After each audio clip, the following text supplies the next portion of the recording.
Pemerintah Desa Cibanteng Rabu siang melakukan pendekatan khusus dalam penyaluran bantuan langsung tunai dana desa tahun 2026.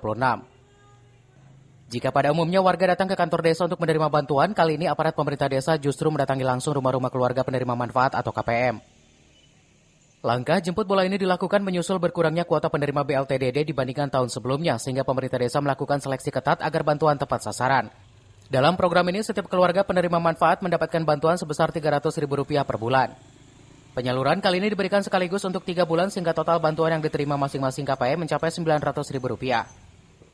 Pemerintah desa berharap bantuan tersebut dapat membantu memenuhi kebutuhan pokok masyarakat di tengah kondisi ekonomi yang masih belum stabil.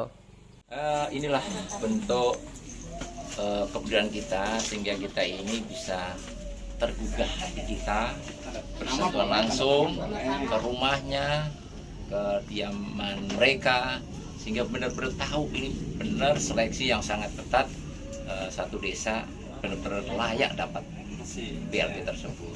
Ada berapa sih Pak jumlahnya itu sendiri Pak? Nah ini pengurangan sangat banyak, hanya per hari satu desa itu hanya 10 KPM.